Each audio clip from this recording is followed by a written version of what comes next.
So Wilcon Dipat is yet another failing blue chip stock.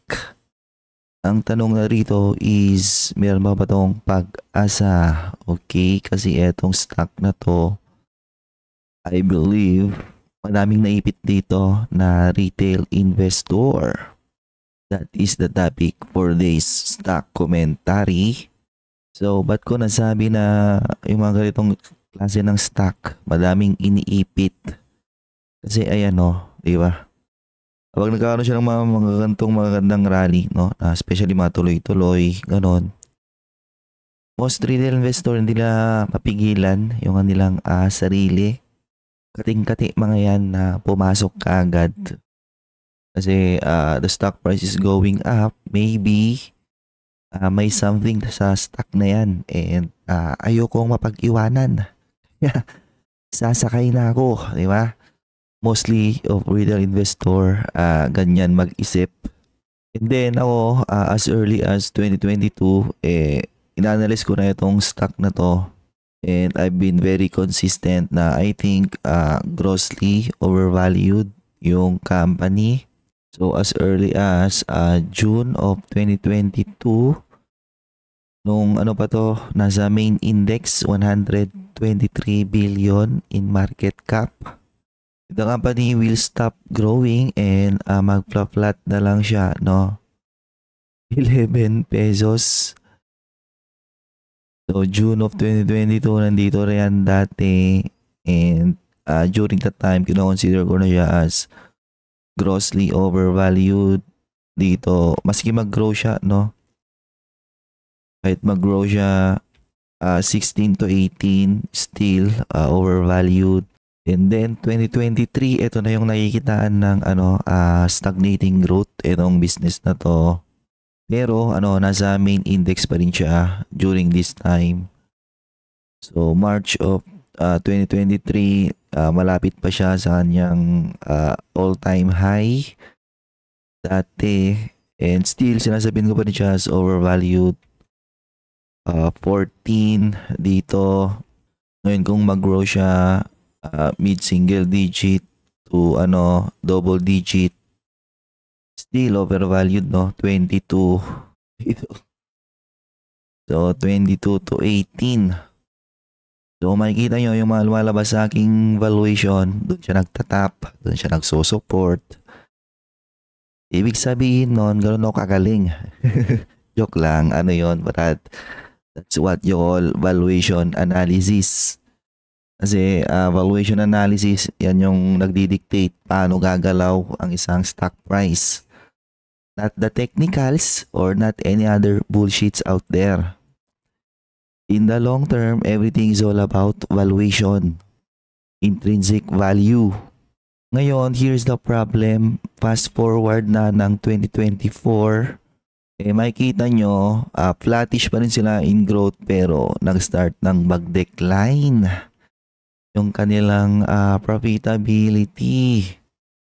So, ang ginagawa siguro ng business na to is pinamaintain nila yung kanilang market share, Pero para ma-maintain yung nilang market share or dominance, kailangan nilang magbaba ng pricing sa nilang items. Therefore, lumit na yung kanilang margins. Ang ending nun is mas lumalagapak na naman kanyang intrinsic value. Now, nasa na lang ako, 7.79 na actually sa ngayon lower na siya than that valuation. So itong mga 1-pager analysis ko na to is available to all the sponsors of my channel. So on recent months, madami nagtatanong sa mga sponsor ko of analyzing this company. Maganda ba siyang pasukin kasi nagiging attractive na yung kanyang dividend yield for a certain company na dating may blue chip status, Well, actually hanggang ngayon siguro kino-consider pa rin siya na may blue chip status kasi andun pa rin yung kanyang market dominance, at least sa kanyang sector, So pag binili mo siya today, di ba? Meron na yung attractive na yield Ayun, no? So, 5%. Nasa ngayon, na-demote na ito, di ba, sa mid-cap index. And ang market cap na lang niya is 28 billion, no? At that market cap, ang dami nang pwedeng pumalit sa kanya. So, eto, nakakaanib na rin doon na, ma-demote yan sa kanyang, mid-cap index, no? Kasi, nag-report ulit to ng earnings. Andun pa rin yung market share nila. Yes, minemaintain nila, pero makikita nyo, no? Continuously nagko-contract yung kanilang margins. Therefore, yung kanilang overall profit is also declining. Ang tanong, maganda na bang pasukin yung ganyan? Diba? Maganda ba? Pababa nga ng pababa. Hirap pumasok pag pababa ng pababa yung fundamentals ng isang business. So, from as high as 123 billion, well actually pag punta sa kanyang stock chart, no, nag-trade siya sa as 40. Imagine 40 pesos binili mo siya diyan, no, from as high as 4.099. That's around 163 billion in market cap. Na fast forward today, ang market value na lang niya is 28 billion. So, that's the amount of market destruction na nangyari sa business na to, no? Or I should say, capital destruction na mostly naman mga, siguro capital destruction sa mga retail kasi sila naman yung mahilig sumakay sa mga kanyang tuloy-tuloy, di ba? So, 28 minus 163 divided by 163. So that's around 82% of capital destruction. Na I think kung nabili mo siya dati dito, no, feeling ko dekada pa bago nga makabawi. No? Well, that's what you get from being an uninformed investor. Clueless. Sakay lang ng sakay. Okay? So ito yung kanilang latest and still not good.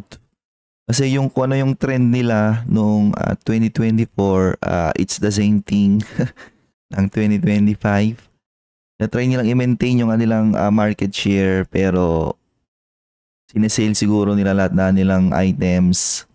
Therefore, ko-contract yung margins nila. So I would expect lilit ulit yung fair value ko sa company na to kapag nag-continue to. So the decline was primarily attributable to higher operating expenses. Kasi nag-open pa to ng madaming expansion, no? After niya mag-IPO, nakapag-raise siya ng madaming capital. Ginawa nito is nag-open ng iba't ibang klase ng stores. And syempre, gross profit nila bumabagsak din. Driven by margin compression in both non-exclusive and exclusives and in-house brands categories. Largely due to the continued popularity of our best deals offering. Ano nga to, di ba? Bibenta siya ng mga sales, ganon. EBITDA also declining by 12.6%.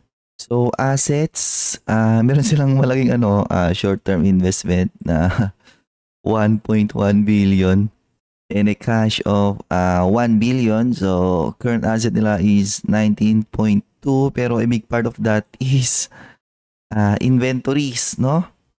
Not a good sign, not a good thing. Current liabilities nila is 9 billion. Well, the good thing sa business na to is pa naman, no?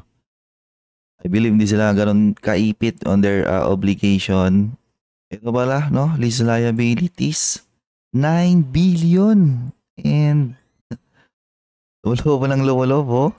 So basically, more on na lang ginagawa ngayon ng business na to, no? They're trying to maintain their market share dominance. Kasi pag eto, wala pa sa nila together with declining margins, mas maging mabilisan yung pag-collapse ng kanyang intrinsic value. So sa ngayon, malapit na siya sa kanyang IPO price.